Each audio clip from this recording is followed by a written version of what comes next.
حضرت سیدنا موسیٰ کلیم اللہ علی نبینا وعلیہ الصلاۃ والسلام اور حضرت ہارون علی نبینا وعلیہ الصلاۃ والسلام کو اللہ تبارک و تعالی نے فرعون کی طرف بھیجا۔ کس لیے بھیجا؟ کہ اس کو بتایا جائے کہ تیرا ایک رب ہے، اس نے تجھے پیدا کیا، ساری تیری بادشاہت اس کی عنایت سے ہے، اس کے کرم سے ہے، اور تو نے اس کی طرف پلٹ کے جانا ہے۔ چنانچہ ارشاد ہوتا ہے اذهب انت واخوك بآياتي ولا تنيا في ذكري اذهبا الى فرعون انه طغى۔ تم اور تمہارا بھائی دونوں میری نشانیاں لے کر جاؤ اور میری یاد میں سستی نہ کرنا، دونوں فرعون کی طرف جاؤ، بے شک اس نے سرکشی کی ہے۔ معجزات لے کر، رب کی نشانیاں لے کر، عصا لے کر اللہ تعالیٰ نے حضرت موسیٰ علیہ السلام کو جو معجزات عطا فرمائے، ایک تو ان کی لاٹھی معجزہ تھی کہ جب ڈالتے تو بہت بڑا اژدہا بن جاتا، اور ایسا بھی ہوتا کہ تنہائی میں آپ اس سے باتیں کرتے۔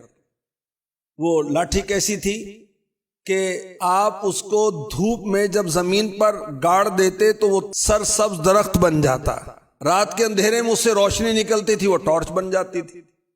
یہی عصا، یہی اسٹک جب آپ پتھر پر مارتے تو پانی جاری ہو جاتے تھے۔ تو نشانیاں لے کر موسیٰ علیہ السلام اور آپ کے بھائی حضرت ہارون علیہ السلام کو فرعون کی طرف بھیجا جا رہا ہے، اور کیا ارشاد ہوتا ہے فَقُولَا لَهُ قَوْلًا لَيِّنًا لَعَلَّهُ يَتَذَكَّرُ أَوْ يَخْشَىٰ۔ تو تم اس سے نرم بات کہنا، اس امید پر کہ شاید وہ نصیحت قبول کر لے یا ڈر جائے، اس سے نرم بات کہنا۔ وہ نرم بات کیا ہے؟ اس کے بارے میں مفسرین نے لکھا کہ نرم بات یہ ہے، نرمی یہ ہے کہ اے موسیٰ آپ فرعون سے وعدہ کر لیں۔ کیا وعدہ کرے؟ اگر تو ایمان لے آئے گا، ساری زندگی جوان رہے گا، تو کبھی بوڑھا نہیں ہوگا۔ اگر تو ایمان لے آئے گا اللہ تبارک و تعالیٰ کی وحدانیت پر، مرتے دم تک تیری بادشاہت باقی رہے گی۔ اگر تو ایمان لے آئے گا، تیرے کھانے پینے کی لذتیں کبھی ختم نہیں ہوں گی، نکاح کی لذتیں مرتے دم تک باقی رہیں گی۔ یہ تو ہوا زندگی کا فائدہ، دنیا کا فائدہ، دنیا کی لذتیں۔ آخرت میں اس سے نرم بات کہنا، دنیا کی لذتیں اور آخرت کے تعلق سے اس سے کہنا کہ بعد انتقال تجھے جنت میں داخل کیا جائے گا اگر تو ایمان لایا۔ فرعون کو یہ کہنے کا رب تبارک و تعالی نے حضرت موسیٰ علیہ السلام اور حضرت ہارون علیہ السلام کو فرمایا۔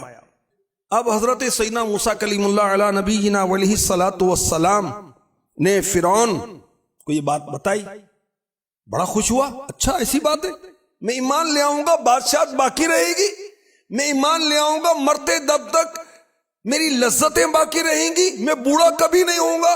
بہت خوش ہوا۔ اس کا وزیر تھا حامان، اور اس بدبخت کی عادت یہ تھی کہ کوئی کام بھی حامان کے مشورے کے بغیر نہیں کرتا تھا، وہ موجود نہیں تھا۔ حامان آیا تو فرعون نے یہ ساری بات بتائی کہ موسیٰ علیہ السلام تشریف لائے تھے اور یہ فرما رہے تھے کہ اگر میں اللہ تبارک و تعالیٰ کی وحدانیت پر ایمان لاؤں، میری بادشاہت قائم رہے گی، میری جوانی قائم رہے گی، کھانے پینے کی لذتیں قائم رہیں گی، نکاح کی لذتیں قائم رہیں گی، اور مرنے کے بعد جنت بھی ملے گی۔ حامان نے کہا کہ میں تو تجھے بڑا عقل مند سمجھتا تھا، مگر تو کیسی باتیں کرتا ہے؟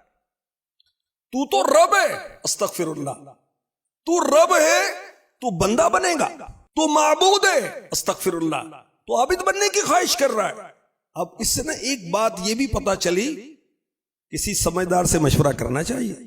مشورہ کرنا سنت ہے، مگر ہر ایک سے نہیں کیا جاتا، کسی تجربے کار سے مشورہ کیا جاتا ہے، بڑے بوڑھوں سے مشورہ کیا جاتا ہے، اور مشورے کے سب سے اہل لوگ کون ہیں؟ علماء، عاشق رسول علماء، ان سے مشورہ کریں، ہر ایک سے مشورہ نہیں کیا جاتا۔